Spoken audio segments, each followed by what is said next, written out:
Here we are again in the car studio. So I want to talk a little bit about a couple of different examples today. The first one, imagine that you had a stressful day at work. You come home, your 3 or 4 year old happens to spill something, spills her drink on the carpet, and you blow up at him. You say things that you don't mean. You lose your temper. And ultimately, you feel like dog shit. It happens. I get it. It happens. We lose our temper as men sometimes.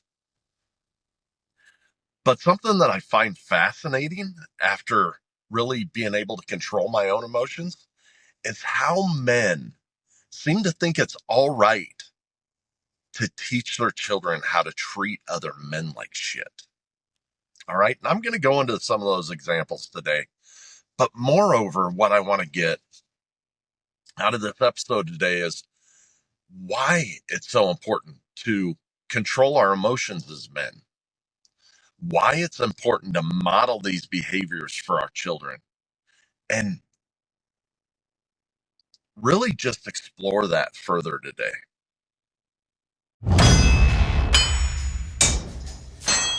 Leaders are not born in a womb. They are forged through heat, pressure, and a whole lot of sweat. The Fire Forged Leader podcast serves the audience through exploring leadership at work, in the community, and with the family, using a practical perspective and real-life experiences from the host, Steve Baumgartner, and his guests in The Forge. Now, it's time to enter the Forge with the Fire Forged Leader. Now, I get it, especially being a Gen X kid. I don't think that we had the best examples growing up on how to control emotions because, quite frankly, we just didn't talk about things like that. And it wasn't our father's fault. It was a generational thing. I get it. So don't go out of here thinking that I'm telling you to blame Papa for your misbehaviors. All right. So that's why we got to seek out this kind of education ourselves, right? So nobody gets a free pass in this. But I also understand that as men, we have a huge amount of stress. We have to provide for our families. We have to protect them. We have to lead them. We have to, do all these things. We go to work. We come home. We listen to other people. We don't get to share a lot of things. So sometimes things boil over. And even though that's true, we have to control all that. And we got to do this for the ones that we lead. We have to do this for our wives, for our children, for other people in our community. Now, I'll tell you, I'll be the first to admit that I was a man who couldn't control his emotions for a long time in my life. I would randomly hit people. Now, when I say randomly, it would be because I would lose my temper. It didn't necessarily, yes, I could blame them, but it didn't necessarily have to do anything with them. It was because I didn't have control of me. All right, so I want to bring you into a little bit of an example around that right now. You guys have probably noticed, over time that I have this family who stalks me online, right? They're absolutely infatuated with me. I don't know what their deal is, other than they have anger issues that brew up. This person lives close to me and had done some things that I've called him out on a couple of times. Controlling his animals, controlling his children, things like that. Every time that I do that, it escalates a little bit more. And I want to bring you back to Friday evening. I came home. All right. I came home from being at my new job. I came home. I met my family at a restaurant. The same day, the realtor had stuck the sign out in our front yard that said that the house was for sale. The wife in this household went directly onto social media to stalk me like usual, right? Um, she put a whole bunch of nasty stuff on my YouTube page about us moving and it's about time and hallelujah and can't wait to get rid of us and blah blah blah blah blah. By the way, this is the only neighbor that we don't get along with. And they don't know anybody else in the community either. So I don't know, go figure. Anyways, we go out to dinner. I come home. My wife's driving her van. She's a little bit further behind me because she had to make a stop. I pull in. I got two of my kids with me. I let them out of the car to have my neighbor and his children yelling at me. All right? Yelling at me. And this isn't the first time it's happened. They have yelled obscenities at my kids in my backyard. They have tried to drive me off the road. They have done all these different things, right? And I've had to get the police involved. Okay. So the funny thing is that when I got the police involved, they always go to social media and try and discredit me and ruin my reputation, which, whatever, right? But I was asked by someone here the other day, Steve, why don't you just knock his ass out?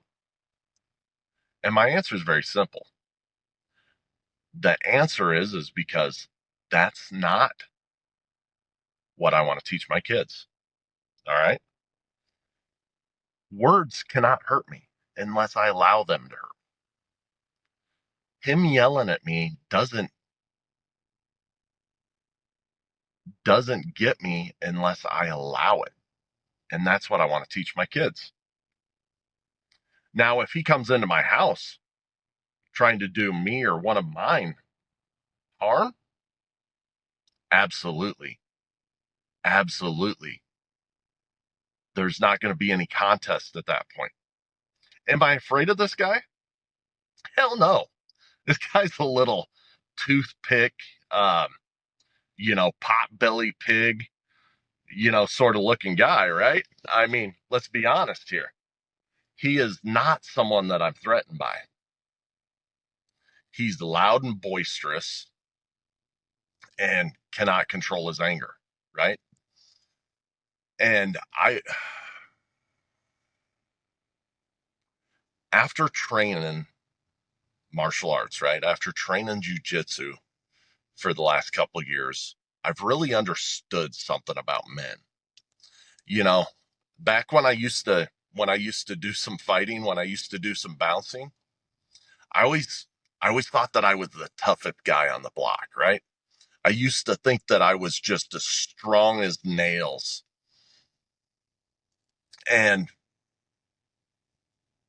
then I started going to jujitsu and I found out that there's a lot of guys who could kick my ass, right? But those aren't the guys who are going out there running out and trying getting in fights and yelling at other guys and everything else. They have this thing called temperance, right? They're in control of their emotions. They can deal with that sort of stuff because they know what they're capable of. They don't have to be that little yippy chihuahua, right? That thing that just keeps on barking and barking and barking, but every time you get close, it runs away. They don't need to do that because they know what they're capable of. So, am I afraid of this guy? Absolutely not. Could I take this guy out? I believe absolutely. But that's not important. What's important is what my children learn from me in this interaction. This is a time when they can learn. So, this is actually a really, really good thing for them to observe because there's not a lot of times in life when you can teach your kids these types of behaviors. And the cool thing is, and I thank my neighbor for acting like such an asshole, because the cool thing is that every time that he's acted like this, I get to go inside of my house. I might have to deal with it with the police, but I get to go inside of my house and I get to talk to my children and show them the difference in between what an unregulated, immature man looks like compared to what the actions are that they should take with moderating their emotions, being able to let things roll off their back, and be able to actually take something away from this interaction. So, overall, right, has this been fun? No. It it sucks getting harassed, right? But hard things also strengthen us, right? So I want you guys to remember that the next time, you get that drunk guy, who's walking down the street and bumps into you and wants to start a fight, right? You have someone who yells at you because they think you looked at them wrong or whatever. Or you have to do something like what I did and confront your neighbor about his children or his dogs or whatever, right? Or not controlling the weeds in his yard, whatever the case may be. And these kind of things can strengthen you, but you need to learn temperance. All right. So there's a couple of different things that I really want you to do to start learning temperance. The first thing is you got to understand your triggers, right? You got to understand what makes you tick as a man. So what are some of those things that you can identify? For me, it's when someone says something about my wife, right? That really, really gets under my skin. So, as men, a lot of times it's when we're disrespected, or it might be when we're under stress, when there's a lot of chaos, when we're feeling overwhelmed. But it's important to be self-aware about these things so that you can identify them and put space in the situation before you react.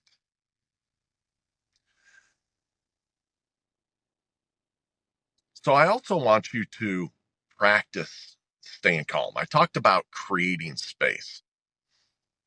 So when something hits one of these triggers and you're now aware of them because we just talked about them and you identified these triggers, now you're aware of them. So you can put space in there. And what I want you to do is I want you to practice the art of space. Take a couple deep breaths. Count to 10. Don't react. And this is good in the workplace too, right? I mean, I see people all the time, when someone in leadership comes to them and asks them a question, they get all freaked out and they, and then it's just this bad negative event, right? But it's okay to create space. Like, you know what, sir, I don't know the answer to that question, but I will get back to you. You go and research, you gather your thoughts, and you come back with the answer. And then now that person respects you because you followed through on what you told them you were going to do. And I want you to be consistent with this, okay? I want you to identify triggers. I want you to keep on doing that. Keep on doing that. I want you to keep on figuring out how to create space to de escalate the environment. And I want you to continue to do that. And I want you to look for these kind of things so that you can model them for the people that you lead. Having temperance really matters when you're talking about your children, right? If I think about my children and I think about them in the future, I want them to be good fathers. I want them to be good men. And I want them to be good leaders. All of those things require self control, self mastery, temperance, all of those key things. Where are they going to learn it? They have to learn it from me. They have to learn it from their mother. If we display something else, that's what they learn, right? So I look at my neighbor again, and I look at the converse of what I'm talking about here. And his kids are disrespectful. They yell at adults. They sit there and cuss and whatever else.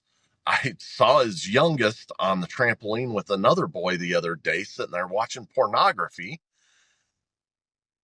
It's just constant, constant, constant, the things that they're learning. And it's this guy's fault. It's this guy's fault that his sons are going to turn out to be asshole men in the world, immature men. And it's his fault because he hasn't taught them temperance. I get it. He might be angry with me. I get it. But to teach his son his lack of self-control is sinful to his children. And I feel sorry for these kids. He is not strong like they think that he is. He is immature and cannot control himself. And that's not what I want to teach my kids. I want to teach my kids control.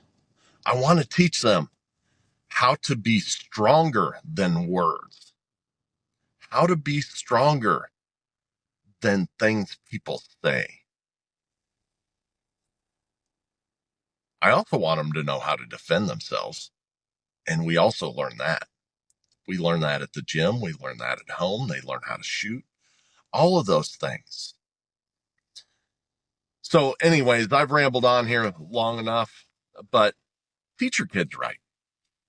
Teach your kids right.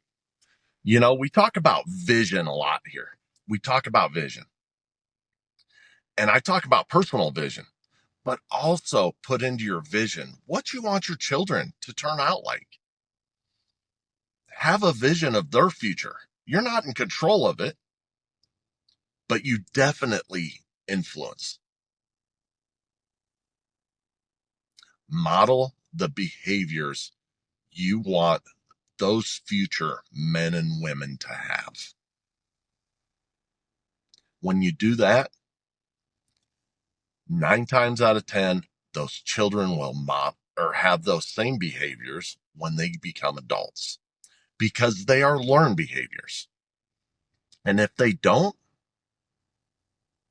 well, at least you didn't fail as a parent. Anyways, thank you once again for tuning in to the Fire Forge Leader podcast.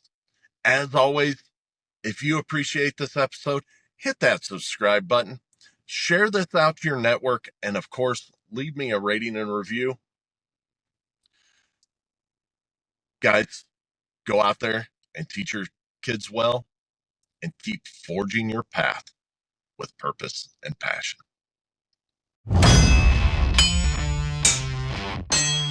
You have just experienced the heat and pressure of the forge.